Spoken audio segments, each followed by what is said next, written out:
also talking about reality of Asian entrepreneurship.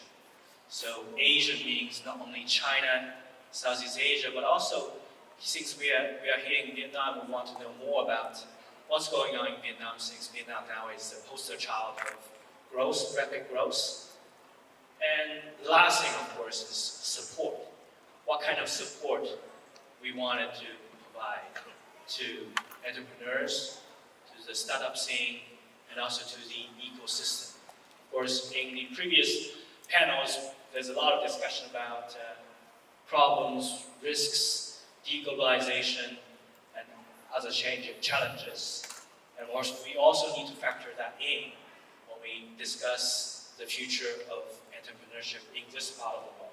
So I want to start off with the first question on what's going on in Vietnam or in China and in Silicon Valley. We started off with Vietnam, so maybe Eddie, can you provide us a bit of a reality check of what's going on, what's exciting, especially you are also a returnee from the States. You live in both cultures, so what's really exciting happening in Vietnam? Sure. Vietnam's seen a lot of change over the last couple of decades. My first visit back here was as a teenager in 2001, and even then you could see and feel the energy of the place from north to south. And you could see entrepreneurial activity happening every day on every corner of every city that I've had a chance to visit. And that trend has not changed, and it's been a natural part, I think, of Vietnamese culture for a long time, out of necessity. What has changed is the nature of that entrepreneurism. The way that you described it, the higher aspirational form of entrepreneurism, I think is becoming more and more common here. Whereas before it was a little bit more just street level, low scale opportunities. Now it's people with ambition to build not just for their city, but for their country and beyond. So that's one thing. Second is that form of entrepreneurism has been around here in Vietnam for probably 15 or 20 years. And I think we've seen lots of great conventional companies that have risen in Vietnam over that time. In recent years, that has expanded beyond conventional businesses to more digital businesses. To the point where, when I first started my venture journey, VC journey, almost a decade ago, and I was talking to anybody outside of the region, they'd be like, what? Why would you set up a venture fund in Vietnam? How could there be anything here? To now when I go and visit people in other countries, they know the tech talent that's available here. They know some of the stories that have come up here from successful tech entrepreneurs in, say, whether it's EdTech to Web3 to Web3. So that's been very exciting. Last point I'd say is we're still early in this. I think we learn a lot by watching our counterparts in China, Korea, Indonesia. Just like from a macro perspective, where you can, say, draw the graph of GDP per capita over time from a particular important year. In China, Deng Xiaoping's reforms in 1979, here in Vietnam, 1990. If you overlay those charts of GDP per capita, you see that Vietnam very much follows the same trend as these other countries. And at certain, say, inflection points, consumer behavior, business behavior changes the same way. And so just like we have seen in China, it's been exciting there for much of the last couple of decades. I think we're still early here in Vietnam. We're probably under a decade or two ago. Yeah, but like, put it into the comparison. If you compare Vietnam and China, so where do you think Vietnam is now compared to China, like China in the 95 or 2001? And also in terms of tech startups, saying, do you see a similar path of copycats, right? In China, we mentioned about Groupon, right? When Groupon is launched, a lot of copycats in China trying to copy what's going on in Silicon Valley. Do you see entrepreneurs here borrowing ideas that's thriving in other parts of the region and then trying to implement and grow in Vietnam? Sure, there's a lot loaded in that, so let me come in turn. First, where are we compared to, say, China? With the caveat that I have not been visiting China for as long as Vietnam. From what I hear from, and you can probably comment on this as well, probably about 15 years, 20 years behind China. So that's pretty cool. I can see, look at what's happening in China over that last period of time, and even what's happening in China now with Temu and so on, right? So that's kind of that comparison. I think it's comparable timeline versus Indonesia and Korea as well, in different ways. In terms of the nature of what's being built here, I would say the copycatting is happening still. I think there's nothing wrong with that. If somebody else has proven a business model and de-risked it somewhere else and it can be replicated here and properly localized here, then great. And the first few unicorns that came out of here in Vietnam, that are very much analogous to, say, China. So P&G is like Tencent, and we have Tiki that was like Alibaba, and so on and so forth. But really over the last few years, let's say 5 years or so, we've seen a lot more, I've seen a lot more variance away from just copycatting. The recognition that there are problems in Vietnam that have not been solved elsewhere. And so entrepreneurs building to solve those problems, but also then realizing that, oh, it's not just Vietnam that has these problems. It might be other countries in a similar, say, stage of their development in Southeast Asia and beyond, where if the problem is solved here, then there's an opportunity to go to those markets as well. So we'll go back to you on how do we scale from Vietnam to other parts of ASEAN or Asia. I'll turn to, actually, let's focus on Vietnam. How do I pronounce Nguyen? Okay. Can you share with us your observation about the ecosystem of startups in Vietnam? You are the manager for SwissEP in Ho Chi Minh City, right? That's correct. Certainly echo a lot of what Andy just shared and what you said about innovation, startup, and entrepreneurship. I would say it takes a long time to build an ecosystem, right? And this is a new concept in Vietnam. This is in the last 10 or 15 years that we start looking at the ecosystem concept and how that actually is important to develop a startup and support entrepreneurs. The ecosystem in Vietnam definitely, I think, it compared to other seasons ecosystem, when we talk about Silicon Valley or TLB, etc., we still have a long way to go.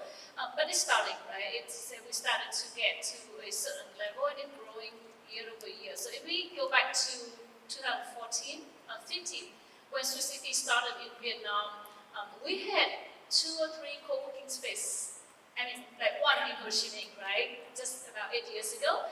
Now we can have like hundreds, right? And you can chime on this one. Hundreds of ecosystems, hundreds of co-working space. Incubation, acceleration now become a lot more common when people talk about it. Concept like mentor, angel investing are a lot more streamlined. People are proud to be a startup founders now, unlike many years ago when you have to go back and respond to your parents. What do you do, right? I'm a startup founder. I think it carries a lot more of a weight, and people can say that out loud and more proud compared to, let's say, 10, 15 years ago. And I think many other countries went through the same stage as well. So into an ecosystem, meaning that what it means, a lot of people ask what is an ecosystem. Pretty much, if you look at an entrepreneur journey, as I shared earlier in the room, one person, they get inspired to become a startup, entrepreneurs, and then they become a startup founders, they scale up, build a big company. The entire system, our infrastructure to support entrepreneurs from the very beginning, education, all the way to incubator, accelerator, mentor, investor, early stage VC, later VC, IPO, etc. So that entire support is called ecosystem, right? Any people who actually stakeholders or players that actually participate to contribute to the success of entrepreneur throughout the years are part of the ecosystem. So I would say 10, 15 years into developing an ecosystem, and we have a long way to go. I think there are 3 parts of the ecosystem that we need to focus on. A, who are these entrepreneurs? Are they returnees or local college students who just got a great idea and wanted to try out? And B, what are the VCs? Compared to other parts of Asia, do you see a lot of VCs or global VCs entering to Vietnam or local companies who are expanding and then start off with a VC arm? And third thing, of course, is IPO. Do you aim to IPO here in Ho Chi Minh City or overseas on NASDAQ? To briefly just give us kind of a reality check. So a bit of reality, I would say, everybody can be an entrepreneur if you aspire to it, right? But statistically, if you look at the entrepreneurs that have started to see some success, early success in Vietnam, you will see usually they have some exposure to foreign education. So it could be Vietnamese abroad who return to the country, or Vietnamese actually have foreign education and return back to the country. So we actually see a large influx of those, and they tend to, I guess, on average, and I'm not discounting local entrepreneurs, because we have a lot of talented local entrepreneurs, and in fact, the first generation of our entrepreneurs are locally brewed, and then they tend to have a higher success rate, early success rate, because they have more exposure to the international market and build a bit of a more international standard products. And in terms of VC investment, we have, I think the majority, at some point Vietnam had about 200 active VC in, according to Crunchbase. Questionable number, but sure. Questionable. And you do a lot of syndication. However, the majority of them are foreign VC, usually based in Singapore, right? We have, starting in about 2019 and 20, we started to have a number of local VC. A lot of them are first-time VC developed in Vietnam. So up to this point, let's say less than 10 local VCs are actually active. But they started to play a very important roles in the local ecosystem, because they have that. They're actually willing to take earlier and higher risk, because they was more exposed to the local culture as well as the local network. So, and IPO is a long shot. Vietnam has about 3 cases of IPO of tech company, right? VNG recently IPO in Vietnam, and before that we have Mobile World and Year One. So I think we have one successful case so far, a really successful IPO, and of course eventually we want that to be the path. We have a few others that really eyeing at the market, like Nasdaq, or usually it's Nasdaq for IPO.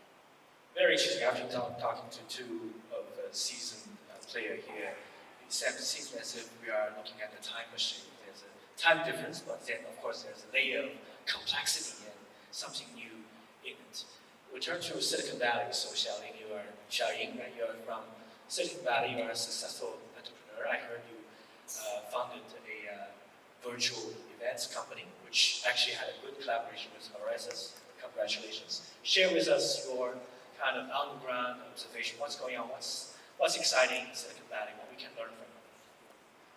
So thanks for having me. I was born and raised in China, and I spent my entire tech career in Silicon Valley. So I guess I have a very interesting combination of perspective. I would say, the past year, the biggest trend in Silicon Valley is obviously artificial intelligence, is AI. There are many venture capital firms in Silicon Valley today that says they wouldn't fund any company that does not have an AI component. Obviously, that may be somewhat extreme, but there's a lot of VC firms today that are looking at AI to try to disrupt every single industry. A recent survey shows like over half of the Silicon Valley engineers are now already using AI to code on a daily basis. Essentially, you don't need to write everything from scratch. You can just describe, and then AI can code most of the things. You can make some make some revisions and edits, significantly improving the productivity. And obviously, similar things we're seeing in marketing. People are using AI to write marketing copies. In design, people are using a bunch of text-to-image generation software to build like new models, like posters and stuff like that. So there has been a lot of revolution in AI right now in Silicon Valley, which also means right now we're seeing a lot of companies being able to generate a lot of income and revenue without hiring a lot of employees.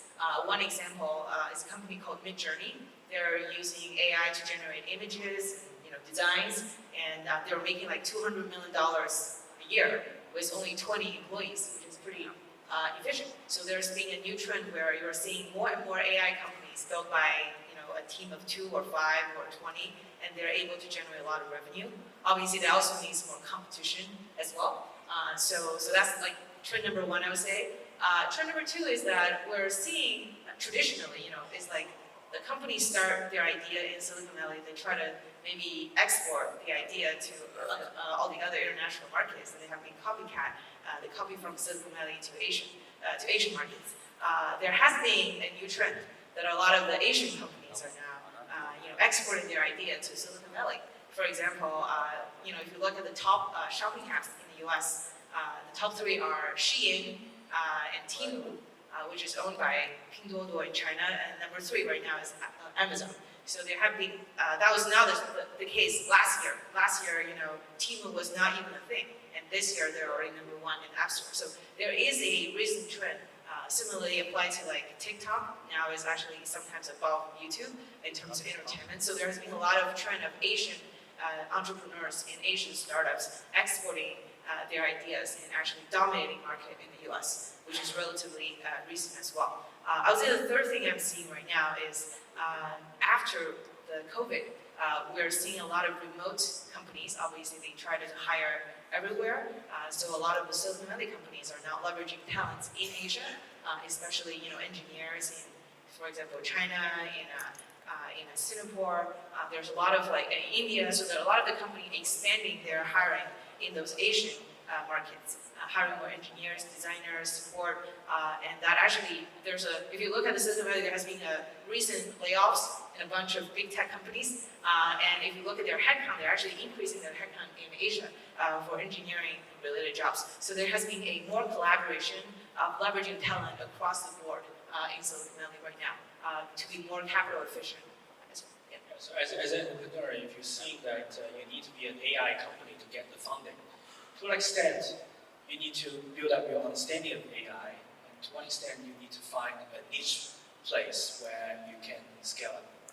I think right now there's a lot of debate over what is the defensibility of a lot of those AI companies, and because we're seeing a lot of legacy companies that are incumbent, they're not fall behind, they're actually adopting AI sometimes faster with more resources. So there has been some concern in the venture capital community in Silicon Valley, which is like, if you fund a startup, can they win when the incumbent is actually also fast innovating on AI? So obviously that is a debate, but there's a lot of niche verticals that probably have been ignored on some of the traditional markets. Even I was learning there is a legal AI company that was a startup, and they're able to make a lot of revenue really fast. They're doing kind of like workers' compensation for if people got injured.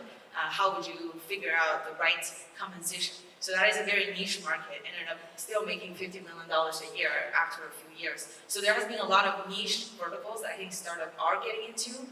Although among those most competitive space like marketing, sales, healthcare, there has been a lot of debate over who is going to be the ultimate winner. Is it going to be Salesforce, or is it going to be a startup?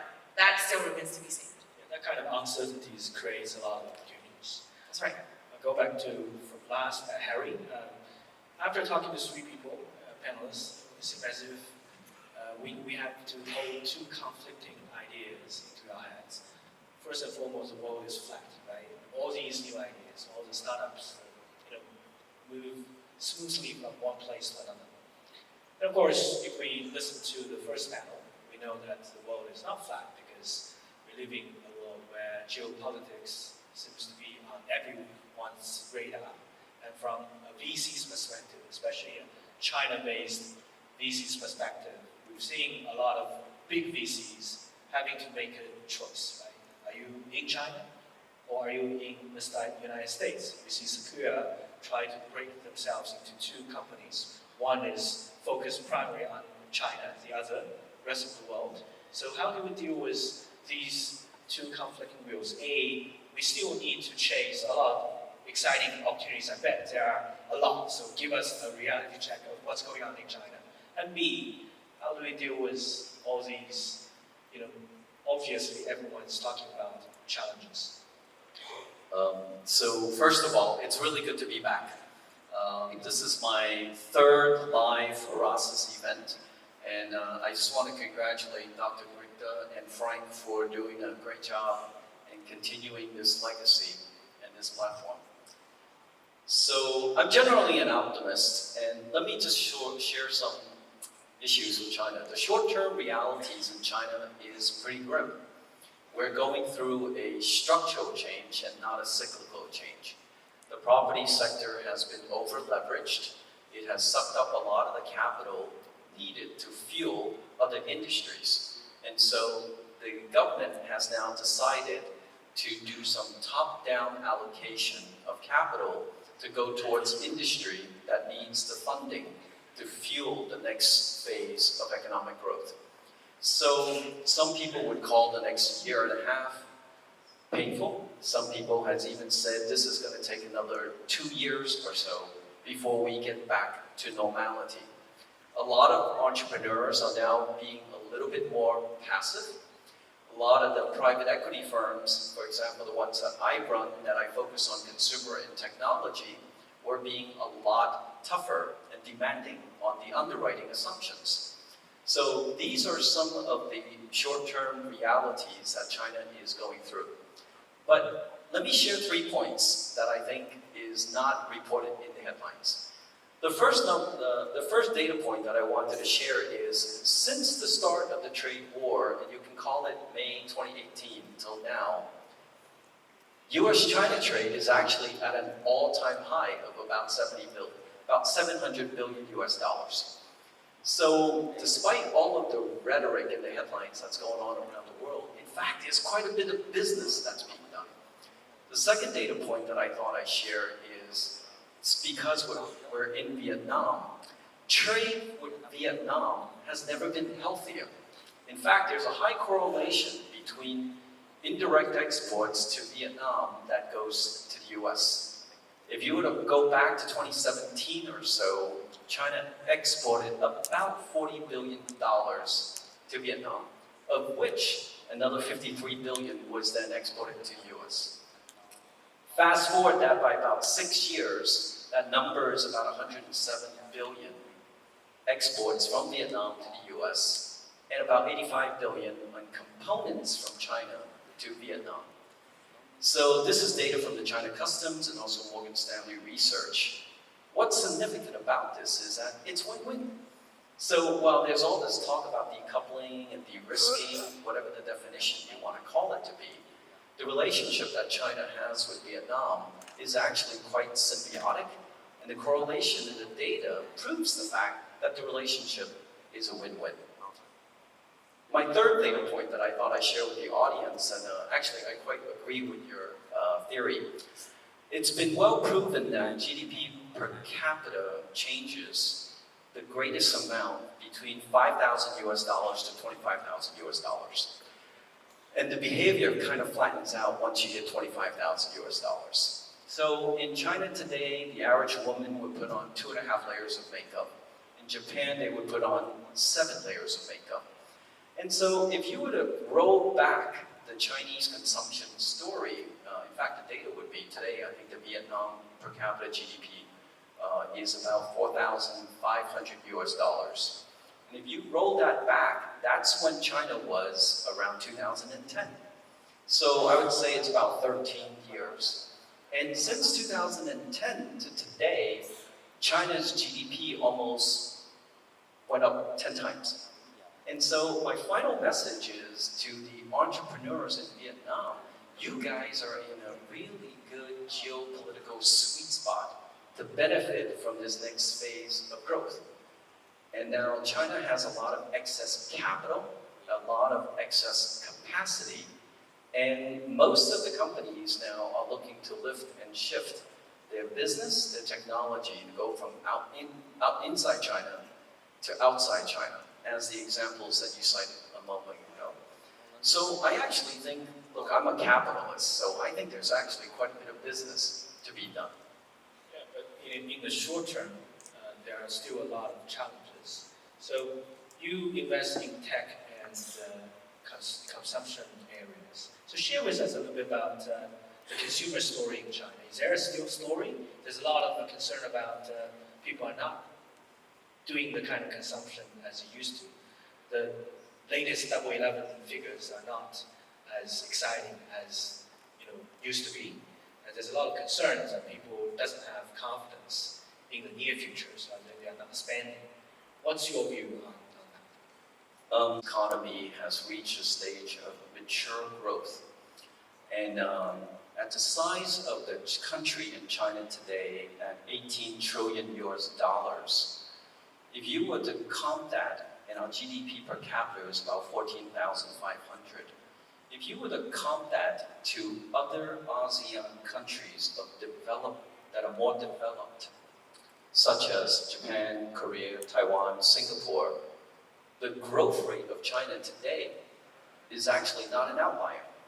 So it is not reasonable to expect China to continue to grow at a 10%. And therefore, I think what's more important is to study the data and sort of say, is China behaving outside of the deviations or norm? And I think the data would suggest something different.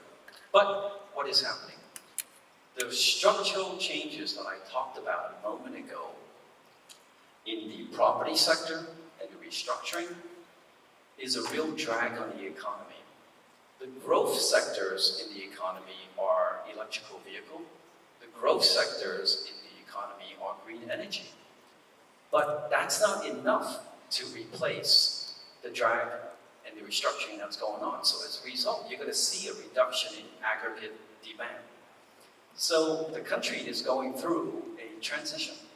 And so is this the end of an era or the beginning of an era? I think it all depends on which side of the fence you sit on. And again, I think that the next wave of companies coming out of China are going to be a lot more competitive, even have more world-class technology, and to be able to offer growth at a scale and pace that's going to be not seen before. And last data point is, I'm not sure it's too early to write off China. Look, we're looking at another 100 million middle-class households coming into the market in the next 10 years. 100 million middle-class households. Where else are you going to go and find that type of growth? Where are you going to replace that kind of a market potential? So I think the data would sort of argue otherwise. Yeah, I think there are two important points we need to kind of be aware of. A, of course, no one is writing off China, but China has some structural problems that need to be addressed.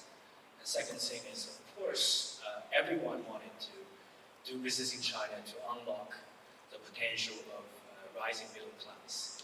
But of course, the geopolitics will still play their own role. But I want to put China on hold and talk about China and Vietnam, because that's interesting because you mentioned about the kind of a symbiosis of the two countries. So maybe our friends from Eddie and Nguyen, can you share with us, what's China's influence in Vietnam in terms of exporting, in terms of, because there's a lot of story when we read in China, it's about Chinese manufacturing trying to move into Vietnam, of course, both as a strategic move as well as a tactical move, right? Strategic because they want to expand, tactical because they want to benefit from Vietnam's relationship with US. So aside from that, what else? So share with us a bit about what you observed, China and Vietnam. You see us both smiling because this is a very interesting and complex theme that could be its own panel.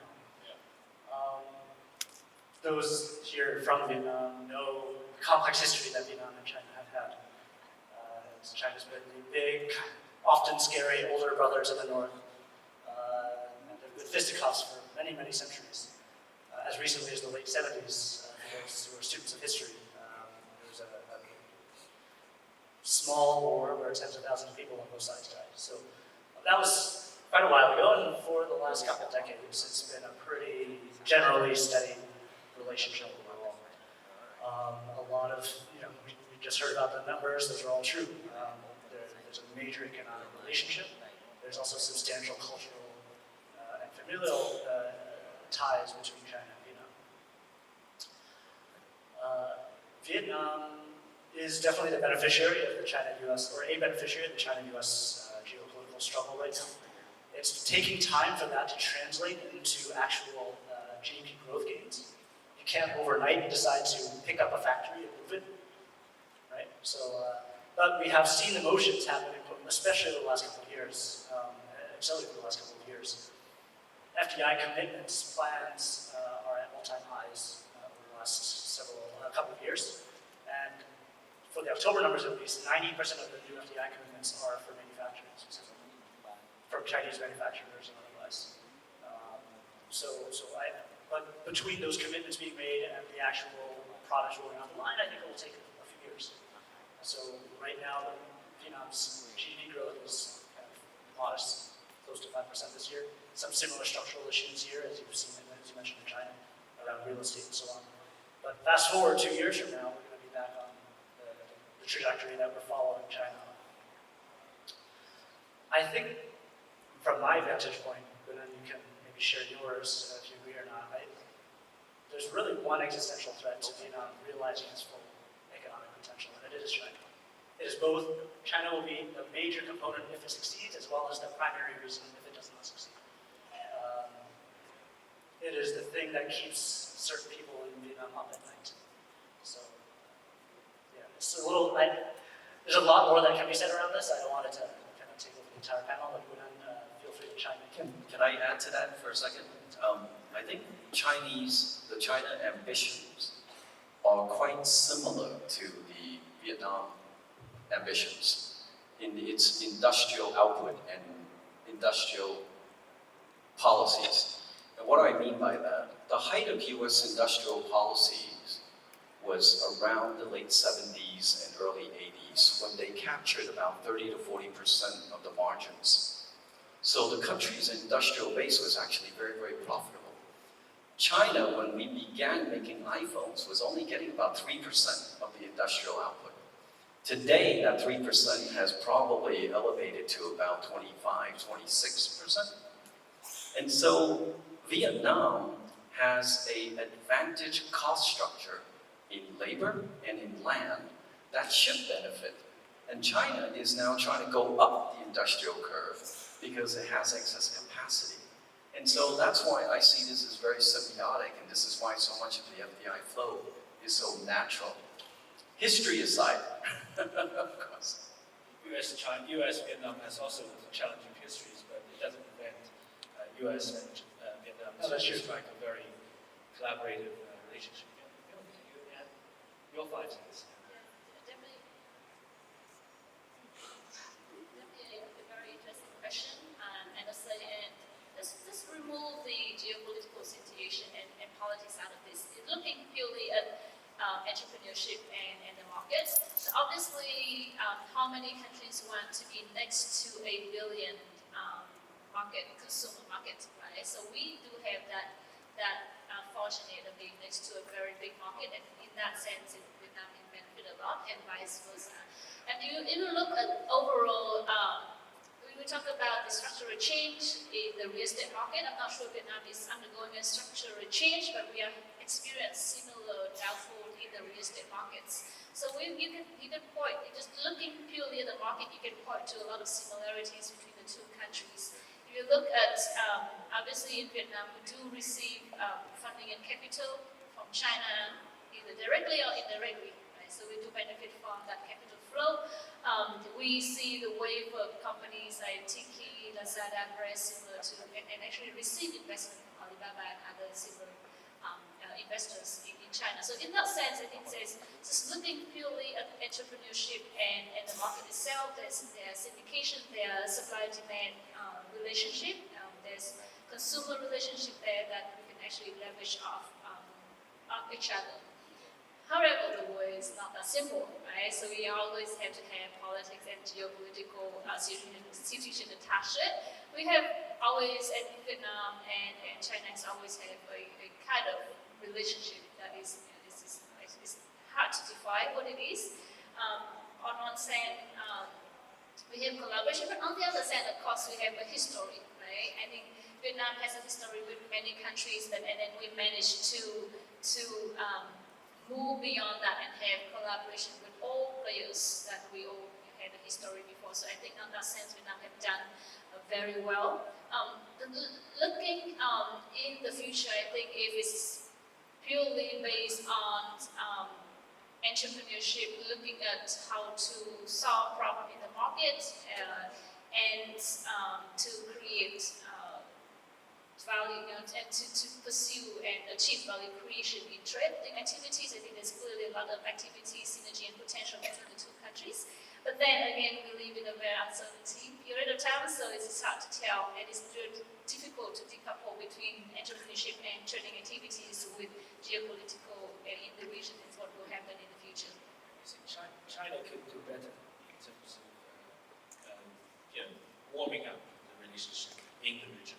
I want to shift gear a little bit and starting off with Xiaoyin. You mentioned about the likes of Temu and Chen and others creating a wave of expansion in the United States. It seems as if what they are doing, of course, is a very consumer-friendly way of engaging with consumers, providing a very good consumer user experience for e-commerce. Couple that with the algorithm provided by AI, so that MarTech and using all kinds of tricks to win users. Of course, these products are affordable and new and interesting, especially among the younger generation in the United States. So why is that? And of course, I want to turn it into a regional focus. Do you think they have a future? Because I haven't done studies of that. Do you think they have a future in Southeast Asia for Shein, for Temu? Or because if you look at Alibaba and others, when they try to expand into Southeast Asia, it's very hard for them to just expand like Taobao and Tmall into the region. They have to more or less invest in the local startups rather than expanding their empire. Whereas Pinduoduo has come up with something striking and new, different brand but still owned. They are able to come to the United States. Can they replicate that in this part of the world and provide a competitive alternative? That's a really interesting question. So I guess, actually, speaking of the US, I wanted to use US as an example to answer that question. So when TikTok first tried to get into the US, my understanding was that they hired the team from China and directly shipped them to the US. At the very beginning, it was not successful. So there has been competitors, there are local competitors. They're an American company, maybe started by some Asian founder, and they went to venture capital to say, look, TikTok joined US, but they don't know how to operate. It's on us, we can compete. So that's what they did. And then they got a bunch of money. One of my friends, they did a TikTok copycat.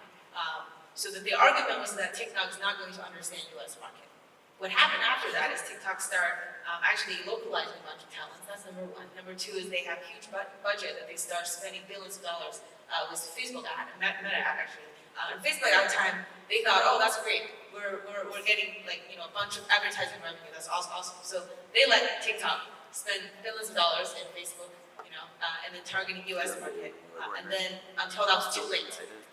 So then obviously combining with the US talent, combining with the huge marketing budget, my friend's company, who are the copycat of TikTok, did not make it because TikTok found a way. Obviously, right now, if you look at TikTok's US market, most of their accounts, I would say, they're still very Asian focused. A lot of American talents have trouble merging into TikTok's pretty Asian cultural culture. So if you look at the engineering mix in the LA office or in the Silicon Valley office, TikTok is mostly, I would say, Chinese Americans or Asian Americans, and other kind of ethnicity groups are finding it part-time to blend into the culture because a lot of the executives are all Asian. It's pretty Asian culture dominated. So I'm using that example to say that there are a mixture of different factors. Obviously, one is that on the culture side, can you get enough localized talent to really merge into into this new region? I think a lot of time it depends on how is the culture mixed and what is the primary marketing channel. And does culture play a huge role here? So I would say it took TikTok several tries to get it right. So I obviously have faith that I think if they have given their budget, given their talent, given their work ethic, they can probably keep trying until they figure out a path. But it probably is not going to be something they can easily nail the first try from the American experience. Does scale play a difference? Because American definitely is a huge market. It's a mature market that you want to target, and you get 300 million people. Whereas in Southeast Asia, it's through a fragment of different markets. Each small market are different, but doesn't have the size. Is that also a concern? I think that is very much a concern. If you look at Temu's demographic in the US, is actually very different from the demographic of Amazon users. The socioeconomic class, the type of ethnicity they're targeting is very different. I would say that argument has long been ignored, maybe by Amazon of the world, by retail of the world, and actually Temu found a way to target those demographics. But I don't necessarily believe that's true when they are trying to compete in Southeast Asia. Maybe there's not a long gone ignored demographic that local markets are not focusing on. So things may be more difficult to compete in this case. So I think TikTok is a great place to start because TikTok has seen a lot of success in Southeast Asia, both for its core product as well as especially TikTok Shop. TikTok Shop came out in Vietnam about 18 months ago and basically is eating everybody else's lunch, including Alibaba's Lazada, including Shopee, including the local player.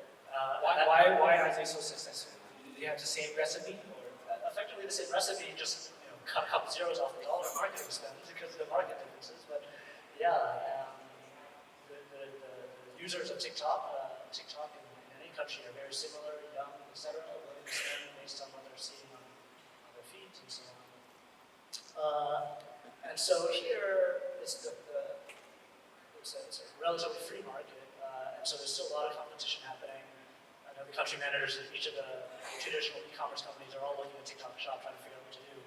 Indonesia, to Quynn's point about competition, economics not existing in a bubble, but geopolitics come into play. Indonesia basically cut off the lights of TikTok Shop. They banned the KOLs. That's right. Yeah. So I think that's a very stark example of what I mentioned. And even in the U.S., there's still this question mark of whether TikTok will be able to operate as part of the Chinese company in the long run. Every few months, there's somebody in DC saying, "Hey, you guys got to fix this," right? So this goes to the thing we were talking about in the speaker room. Is like, to what extent are these geopolitical dynamics something that will be systemic for the entire 21st century, or maybe something a little more short-term, and maybe people will come to their senses in different ways. There's been a conventional understanding in my world in investing that the U.S. has been very, very good at research, and China has been better at development and adoption. I think now that China is investing a lot more into research and a lot more patents are being granted, I think you can start to slowly see a shift into China becoming more of a R and perhaps more balance of an R and D. To the young entrepreneurs in Vietnam, I would ask the question, what is the superhero power here in this market where you can take advantage of the unique opportunity sets locally and culturally by leveraging in world-class technology, whether it be China or US, and then apply that and localize it in its development and market adoption. It's been very well known that Chinese are amongst the fastest technology adopters globally. It over-indexes by about 50% globally, regardless of what trend it is. I would then challenge the young entrepreneurs here, because that's the title of the sessions here. What superpower do you have? What local knowledge do you have where you can borrow the development of other markets and then take advantage of this opportunity? Because I can tell you, there's a lot of capital looking to put money to work here in the ASEAN market. I guess the question to Nguyen and Eddie is, are you concerned about giants? Of course, giants from China, giants from the United States, high-tech companies. Are you concerned that they are going to eat local entrepreneurs' lunch? Or there are room for collaboration? They are also a founder. They are a place where you can copycat and then run even faster than they are. I mean, you have to admit that the risk is there, but entrepreneurs, they go and start their company despite the risks. There's a certain level of irrationality that's required to go on the journey, right? And so for me as an investor, we want people to run head on into that fire. And sometimes there's going to be competition, sometimes there's going to be collaboration, sometimes there's the exit path. What are the odds of some startups growing even bigger and scale from Vietnam to other parts of ASEAN countries? How difficult or how easy it is to get into other countries like Philippines and Indonesia? Yeah, I mean, when we started our venture business about 8 years ago, had our core thesis as kind of time machine models, and maybe a portion of it would be teams here building for markets beyond Vietnam. And time again, we backed those founders, and they demonstrated that they were able to successfully expand abroad. And so that peripheral hypothesis has become a central thesis for us. I think it really comes down to, not literally anyone can build a successful large company, but world-class talent exists everywhere. So if you find that world-class talent here, give them, what their counterparts elsewhere are doing, then they can succeed. We've seen an ed tech company go from Vietnam to 100 countries in 2 years from Vietnam. We've seen a company here create a whole new category in blockchain from Vietnam. We've seen financial inclusion being solved for countries across South and Southeast Asia from Vietnam. So it's already happening. Is it harder or easier to do from Vietnam versus elsewhere? I can't compare every ecosystem, but I would say there are natural benefits here. The tech talent, the low-cost structure, the fact that the market here is relatively homogeneous, less complex than certain other countries in the region. These all are great ingredients for getting the company off the ground, getting initial market validation and size that makes it an interesting size, interesting scale of business, but also the opportunity then to, within just a couple of years of launch, look and try to take over the world. Let's build on what Eddie just shared, and your question as well in terms of first the scaling part. Obviously, I think the Asian market, unfortunately, is a lot more fragmented than what we would like to, and also the understanding of the local entrepreneurs about the other Asian markets less than what we would like, right? So obviously, in the last 5 years, and I think Eddie's probably favorite question is, what's your plan to scale? What is the next country to scale, right? I think you probably ask that every single company that come to you, and typically with Vietnam, we prefer foreign market like Europe, like the US, like Japan.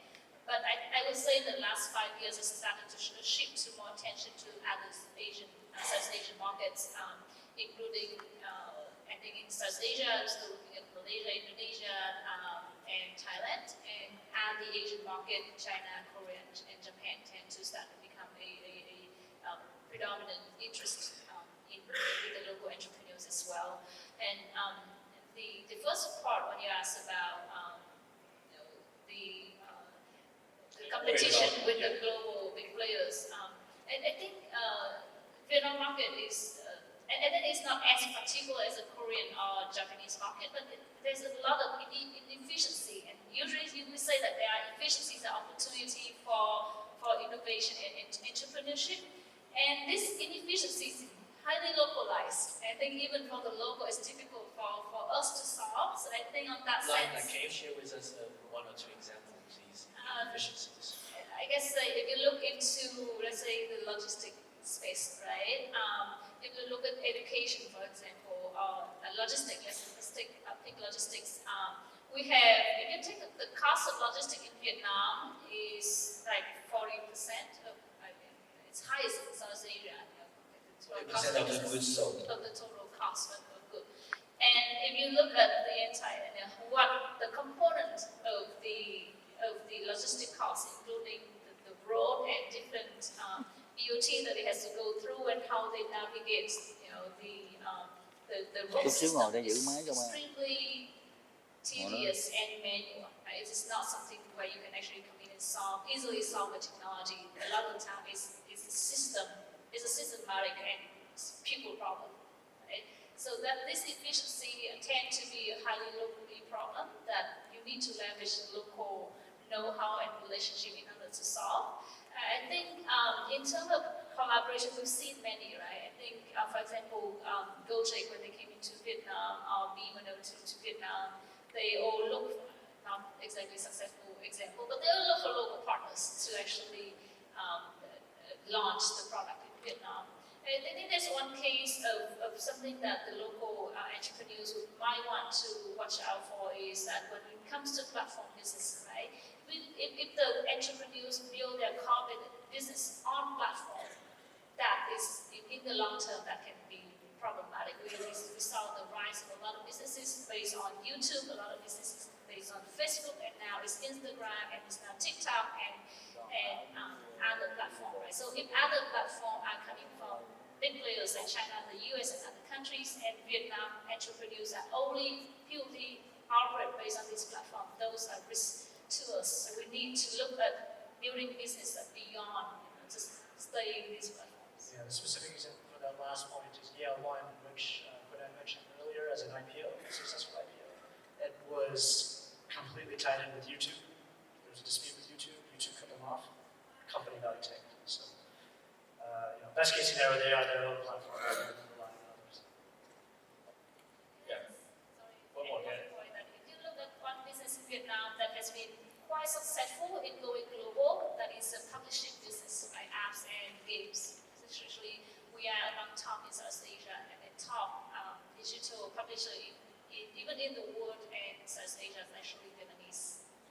So what's your view on AI? Is this going to be a general purpose technology that's going to be kind of leveling the field and enabling all kinds of new ventures? Quick answers, starting from Herbert.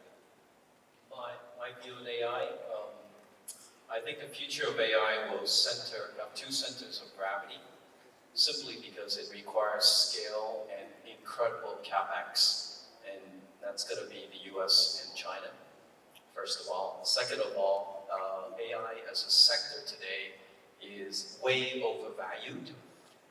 Everybody thinks they have an AI business. I think of it almost like high school sex. Everybody thinks they had it, but nobody knows what it is. So I hear companies come to me and say, I've got an AI company doing this and that, but when you peel back everything, it's really not AI. They just think because it's got an AI in front of it, it should get a higher valuation. We sort of walk away from that. And then thirdly, for consumers and professionals, if you're not adapting AI in the future, you're just going to be irrelevant. I'm more utopian than I am dystopian. So I actually think that it's going to make everybody's lives better, faster, and more efficient. I have multiple AI relationships in my life. I have an AI lawyer, I have an AI designer. I even told my wife recently I have an AI girlfriend, so she didn't get upset. But because I want to learn, I want to understand this journey. So that's Xiaoyin, is there a concern that US and China on AI will decouple? Well, if you ask a lot of venture capitalists in Silicon Valley, they're pretty concerned over investing in Chinese companies, vice versa. We're letting Chinese venture capitalists invest in AI companies that operate in the US. There definitely seems to be somewhat of a sentiment, at least among American venture capitalists, to decouple away from China.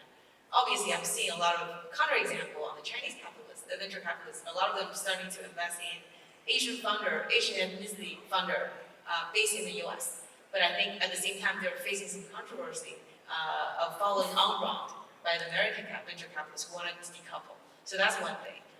The other things I'm seeing is obviously on the fundamental technology standpoint, OpenAI is not really operating in China, and I know another company who are operating in China, and they know that they're less advanced right now than OpenAI, but their biggest difference is that OpenAI is not allowed to operate in China. So I think on the fundamental LLM side, on the fundamental technology side, yes, I think there seems to be decoupling happening, but on the application side of leveraging those technologies to build consumer applications or end solutions, they seem to be a lot of overlap actually. One of the fastest growing company, they do like text generated video, is a Chinese company. They're operating in the US and they have huge market expansion lately. So I think on the vertical application layer, they're asking more collaboration. On the fundamental technology layer, there seems to be more decoupling going on. Is it a concern that the Chinese will not be able to catch up with what's going on in the States because of the fact that OpenAI is not available in China? Because Chinese players are not having enough access to GPUs from Nevada and others. You think among the Chinese founders? Some of the Chinese founders, the friend that I know, I think they've been very following what's new with what's going on in the Silicon Valley. a lot of them travel to Silicon Valley every quarter to learn what's going on. So I think from an information flow perspective, they certainly have the right information. I think the GPU limits in China. The fundamental infrastructure. From a fundamental infrastructure in terms of chips, there's definitely seem to be some limitations there. But obviously, I think smart entrepreneurs figure out a way. And there are people that set up entity in the US, they're leveraging American capital, but they're ethnically Chinese or Asians. So they're leveraging, trying to leverage those markets in certain ways. Like AI in Vietnam, interesting new startups, or what's its effect on the startups? I think Vietnam has benefited a lot from cheap hardware. When we talk about AI, first we talk about data collection, and in order to have data collection, first you need to have hardware, right? So Vietnam does get that benefits from being able to either obtain or produce inexpensive hardware from China, and that relationship. So in that sense, we have a lot of businesses that manage to collect data, but then we talk about structured data, and this data as a use source is another layer of work. And I think in Vietnam, we have the tech talent that can develop artificial intelligence. And however, generally speaking, we are more at the application layer, and touching deep tech, and then we're not talking about core technology here. Application layer touching deep tech rather than. So we will be very much a follower in this game. Firstly, we don't have enough the know-how as well as the capex and the research, original research really be a driver in artificial intelligence. Adoption is also, however, very fast. We benefit from ChatGPT. I think Vietnam was like boom overnight. We have so many people have access to ChatGPT, and also have a business now developed based on ChatGPT, right? ChatGPT enabled businesses. So I think AI will be a thing to stay in Vietnam as well in the global, as well in the global market. But in the end, I think it all goes back to the value of human being, right? So whatever AI it is, whatever technology it is, and I think a lot of us, there's a portion of the population being in Vietnam or global arena are moving with AI, and there's a large portion of people are being left behind.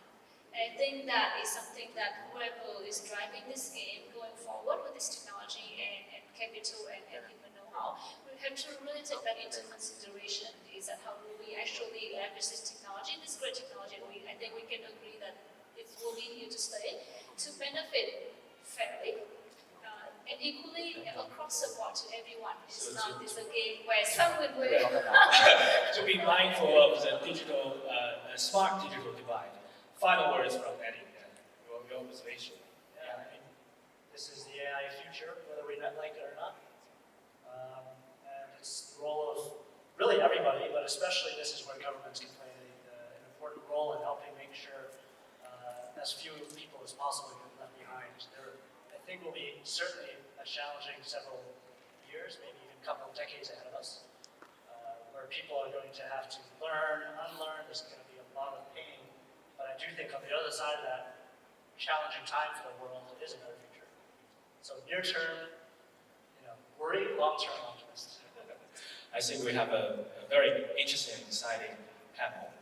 To sum up, the world is flat. Right? AI is going to be a tool that everyone will benefit or make good use of, but also have certain concerns.